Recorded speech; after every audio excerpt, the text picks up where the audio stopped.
اعوذ باللہ من الشیطان الرجیم بسم اللہ الرحمن الرحیم۔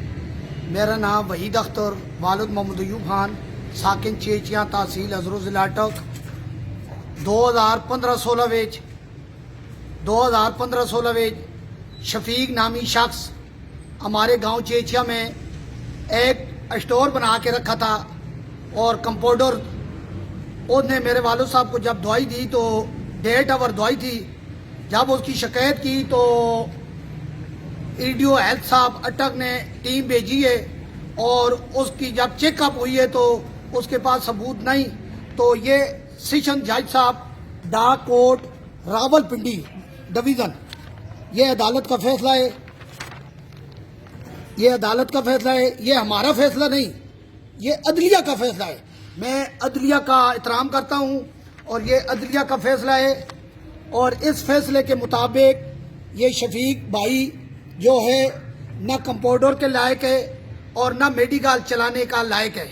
مجھے پتہ لگا کہ اس لیبارٹری میں کام کر رہا ہے، تو آج اطلاع دی ہے اے سی صاحب کو، وہ بھی نوٹس کر لے گا۔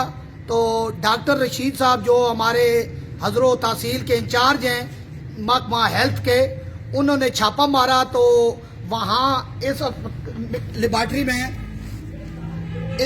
میں شفیق صاحب کام کر رہے تھے۔ شفیق صاحب ہمارے بھائی ہیں، ان کے ساتھ ہماری کوئی دشمنی نہیں، صرف ان کے پاس کوئی ثبوت نہیں۔ یہ عدالتی فیصلہ ہے، اس عدالتی فیصلے کے حکم کے مطابق وہ میڈیکل کا کام نہیں کر سکتا۔ پاکستان زندہ باد۔ اور اے سی صاحب حضروں نے شکریہ ادا کرنا، ڈاکٹر رشید صاحب نے شکریہ ادا کرنا۔ اگر لیبارٹری والے کے پاس لائسنس ہے تو میرا کوئی اعتراض نہیں، لیبارٹری والا لیبارٹری اپنی کھول سکتا ہے، مالک چلا سکتا ہے۔ پاکستان زندہ باد، پاکستان پائندہ باد۔ اور شفیق صاحب جو ہے اس لائسنس فیصلے کے مطابق، عدلیہ کا جو فیصلہ ہے اس کے مطابق وہ کوئی کام میڈیکل کا نہیں کر سکتا، لہذا اور کوئی کام کرتا ہے تو بے شک محنت مزدوری کرے، ہمارا بھائی یہ کوئی ناراضگی نہیں۔